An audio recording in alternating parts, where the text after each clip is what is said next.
Assalamualaikum warahmatullahi wabarakatuh. Selamat pagi anak-anak. Berjumpa kembali dengan Pak Angga di semester 2 kali ini.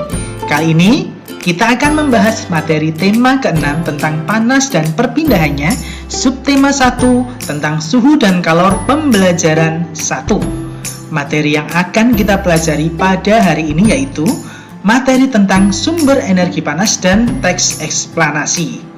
Silahkan kita lihat dan cermati pembelajaran pada hari ini.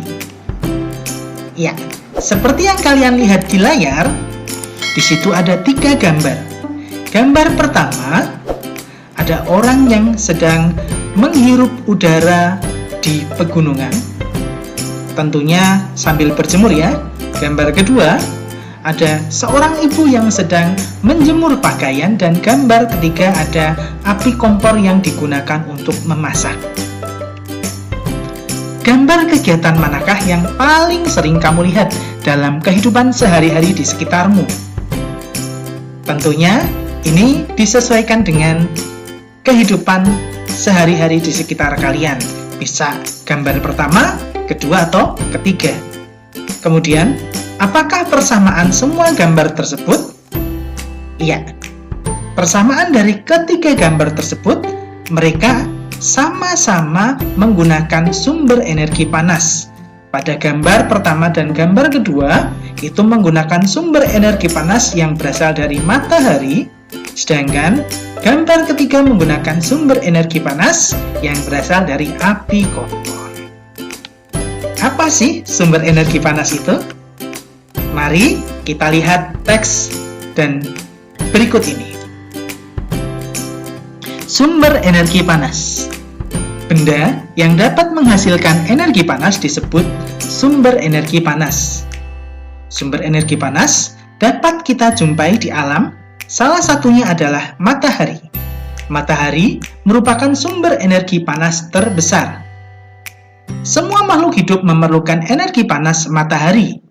Energi panas matahari membantu proses pembuatan makanan pada tumbuhan yang disebut sebagai proses fotosintesis.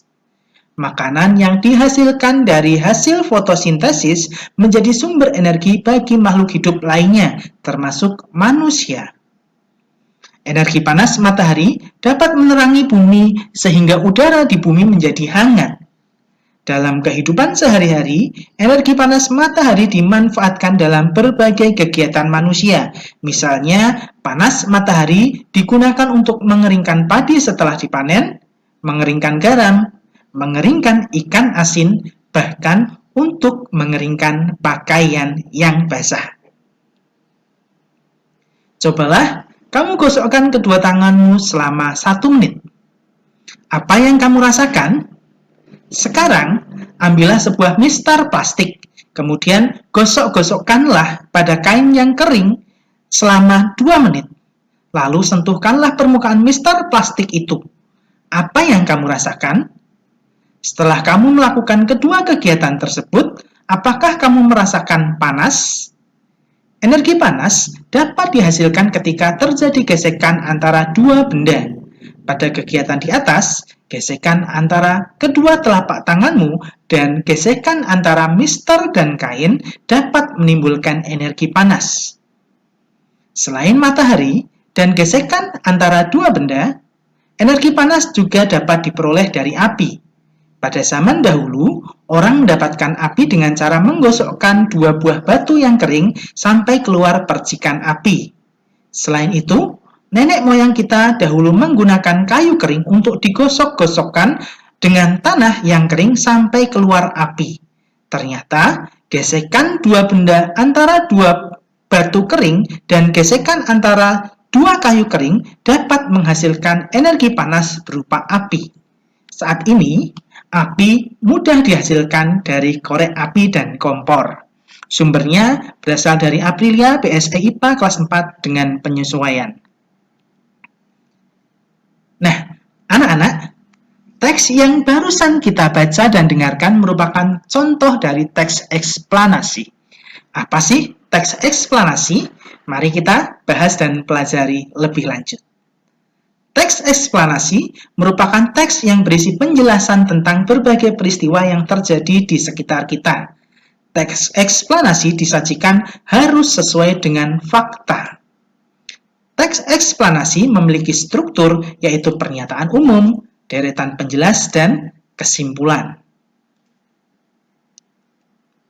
Nah, setelah kalian membaca dan mendengarkan informasi tentang teks eksplanasi, sekarang giliran kalian mengerjakan tugas pada pembelajaran kali ini.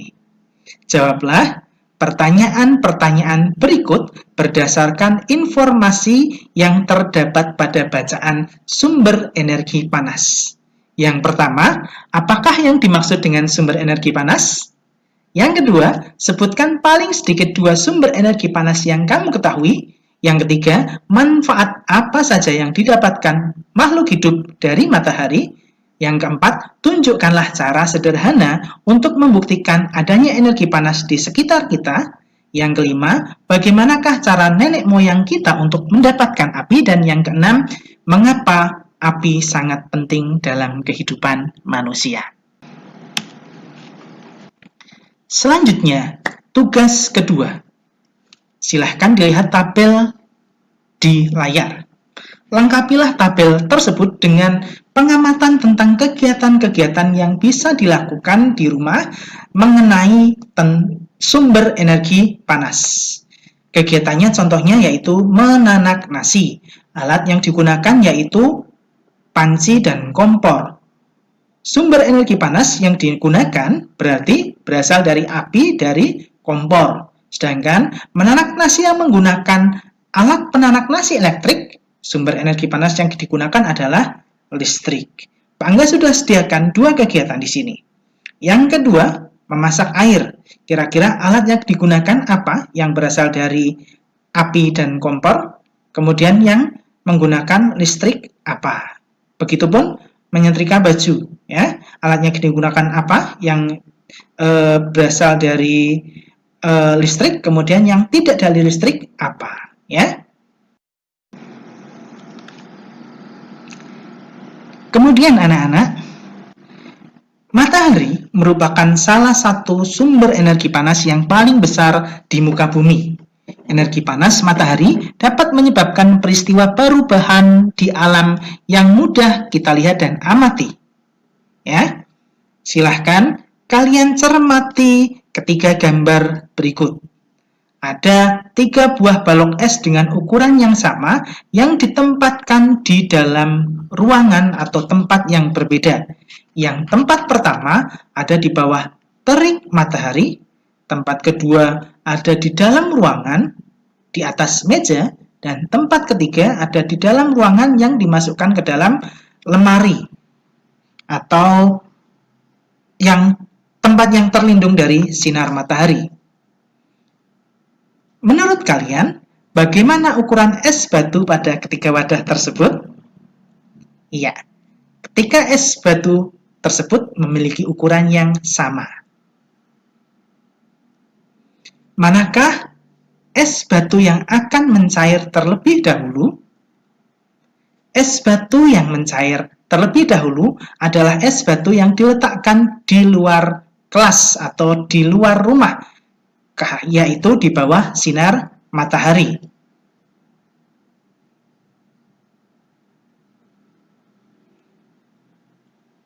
Mengapa?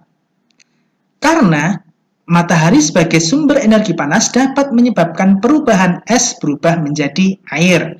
Ketika es berubah menjadi air atau mencair, membutuhkan panas. Maka, kesimpulannya adalah sumber energi panas dapat menyebabkan perubahan pada benda. Pada kegiatan di atas, terjadi perubahan dari benda padat, yaitu es, menjadi benda cair, yaitu air.